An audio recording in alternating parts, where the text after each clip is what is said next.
Cuando llegué a los Estados Unidos, no tenía dinero.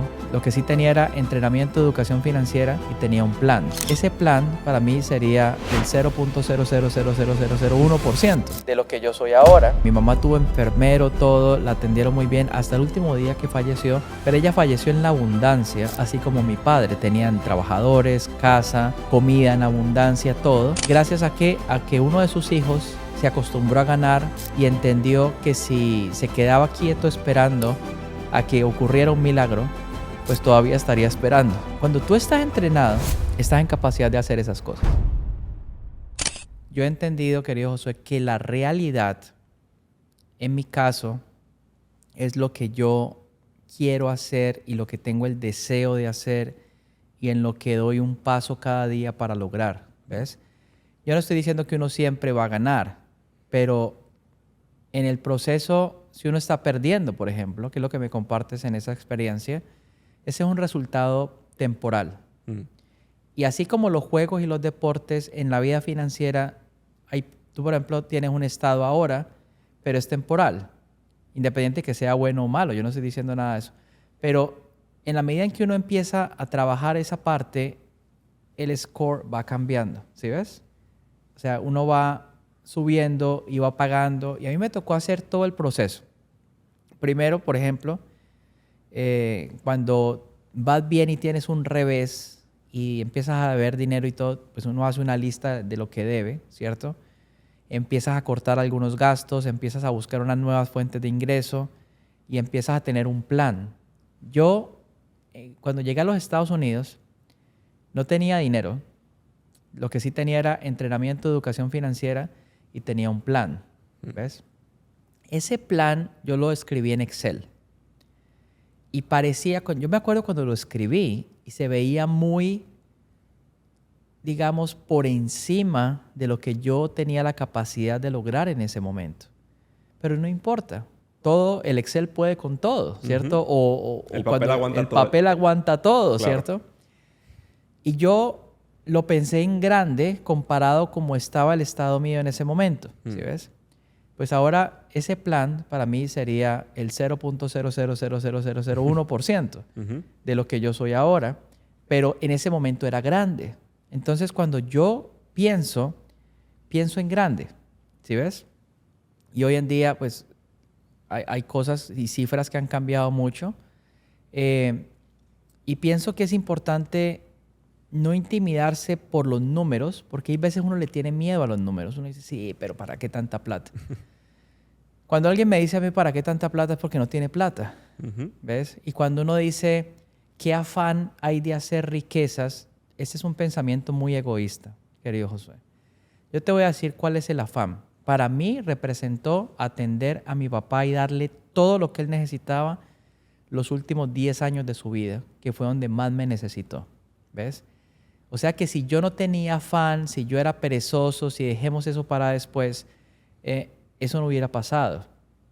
Lo mismo con mi mamá. Mi mamá tuvo enfermero, todo, la atendieron muy bien hasta el último día que falleció, pero ella falleció en la abundancia, así como mi padre. Tenían trabajadores, casa, comida en abundancia, todo.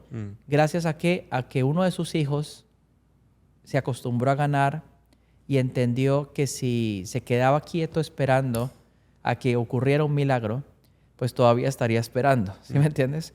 O sea, uno tiene que salir, uno tiene que hacer, uno tiene que... Por ejemplo, si tú me estabas haciendo una pregunta, ¿cómo hiciste al principio si no tenías dinero para hacer? Hay muchas cosas por hacer.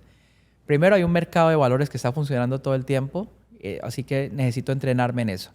Dos, si alguien tiene un producto, yo lo puedo referir. Es que mira que la pobreza no es cuánta plata tienes. Estamos grabando esto, ya es la noche. Si tú me preguntas que si yo debería, o sea, ¿cómo te digo? Tengo necesidad, digamos, de estar acá, ¿cierto? Claro.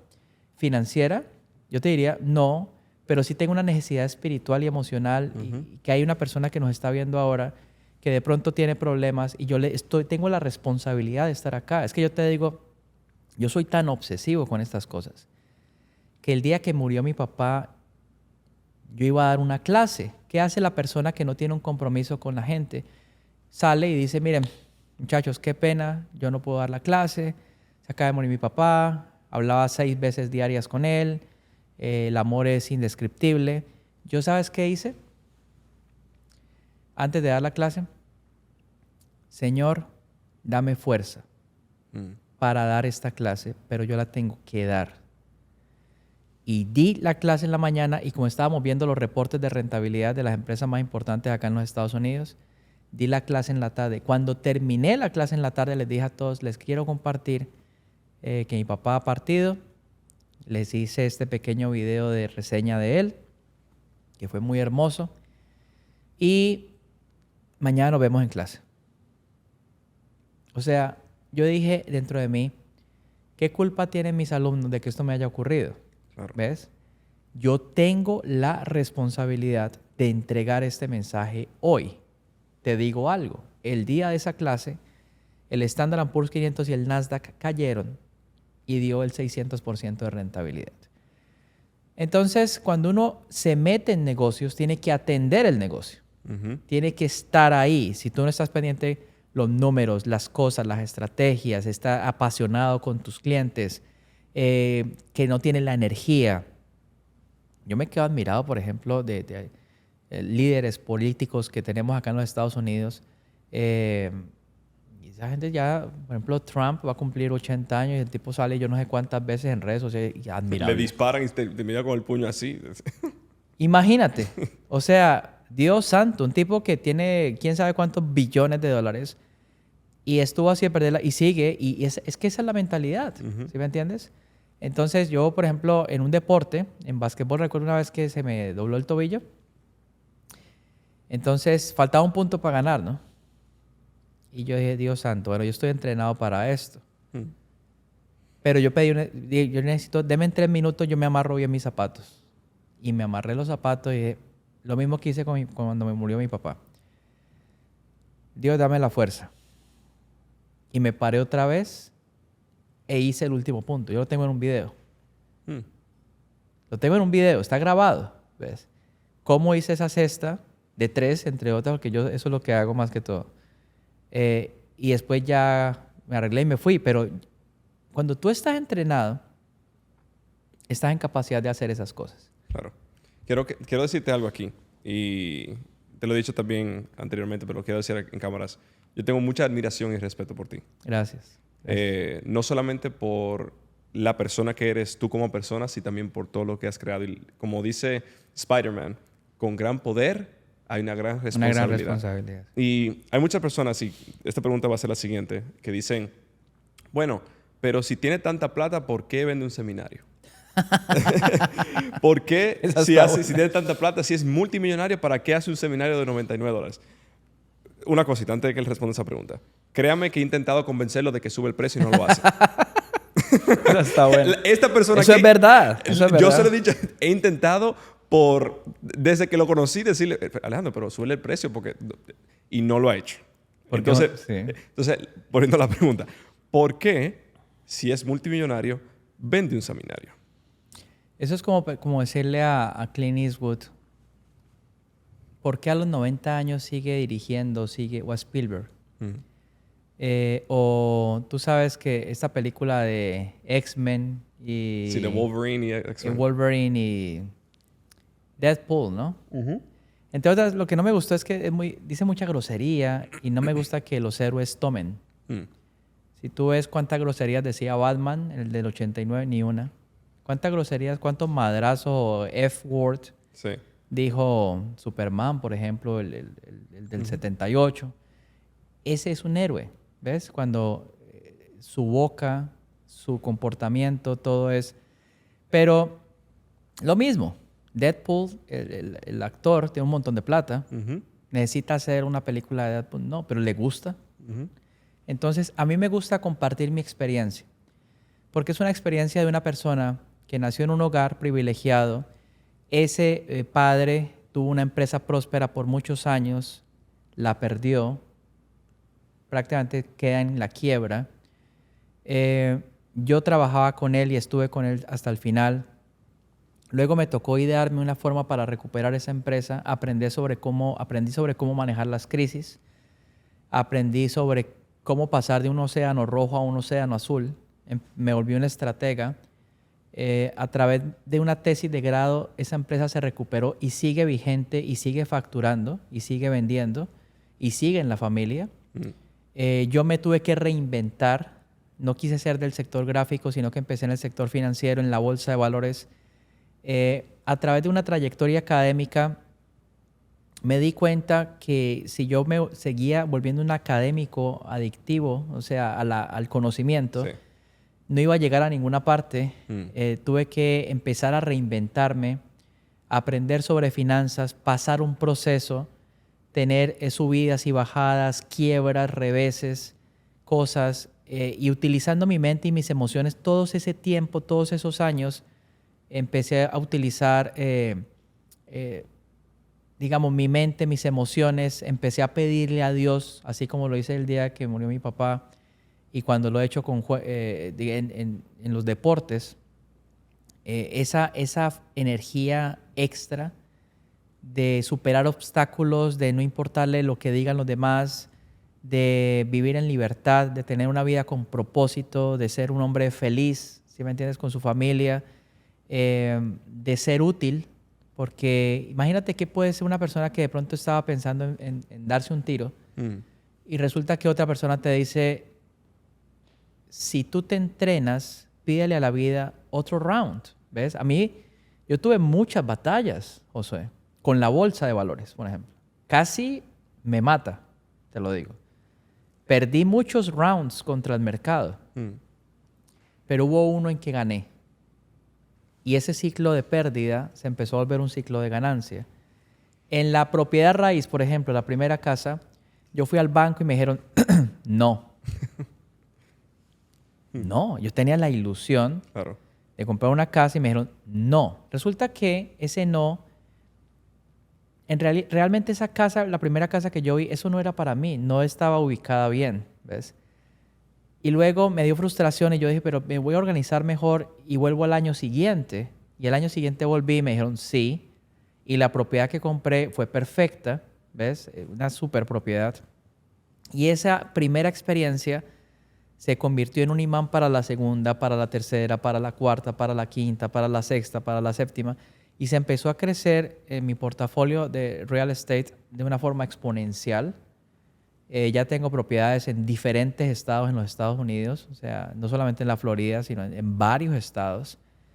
También me di cuenta de la forma del trato perfecto en propiedad raíz. Al principio yo pensé que era un tema muy difícil, y sí requiere entrenamiento, requiere entender un trato, ¿no? Hay tratos buenos y tratos malos. Claro. Pero en la medida en que yo empecé a diferenciar un trato bueno de un trato malo, eso es la vida. Tú ves una persona exitosa, ha hecho tratos buenos. Tú ves una persona que ha fracasado, ha escogido los tratos malos.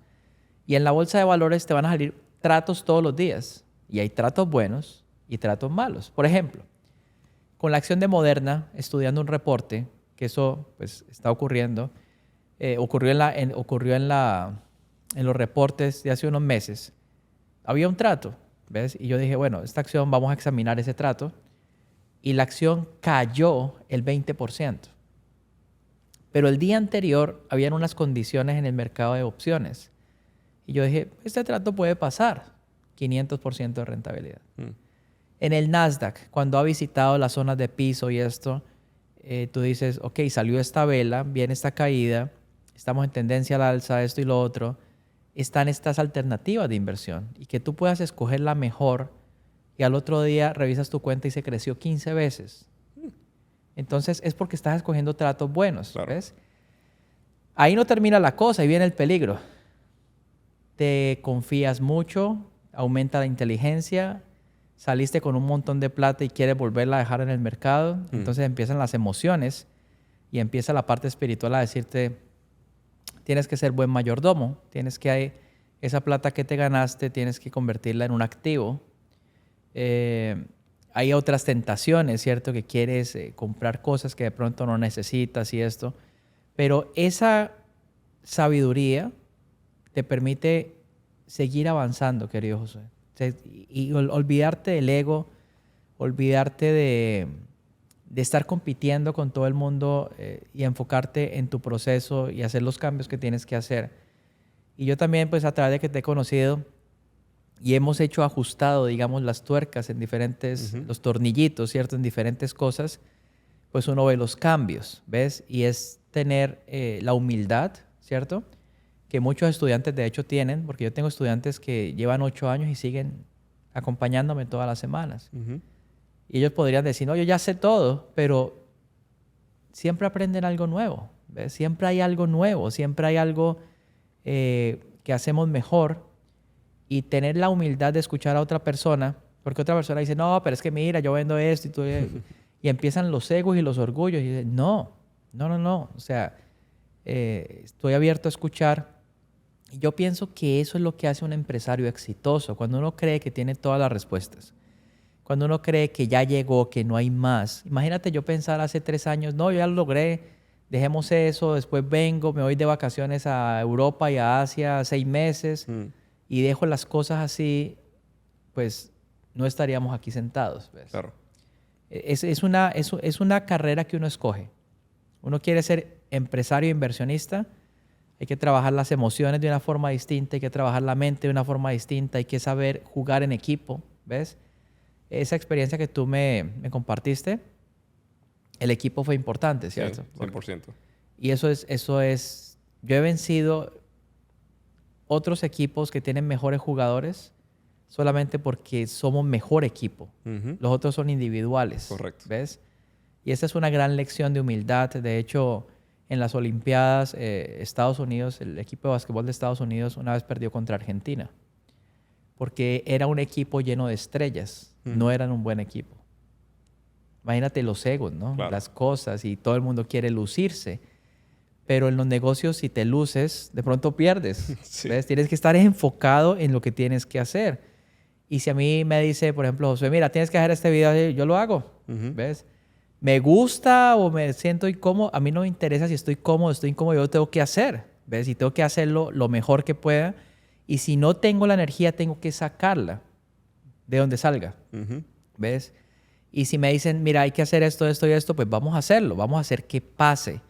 Y esa es la mentalidad que te da el éxito. Y eso ahí fue un clip del podcast actitudemillonaria.com. Si quieres ver el episodio completo donde te compartimos absolutamente todo que viste aquí y más, dale click aquí. Y si quieres aprender cómo convertirte en un vendedor digital que hace un mínimo de $100,000 en tan solo unos meses, sin empezar tu negocio, sin tener que tener seguidores y sin tener que crear tu propio producto o servicio, dale click aquí para un video de entrenamiento gratuito que te muestra paso por paso cómo hacerlo.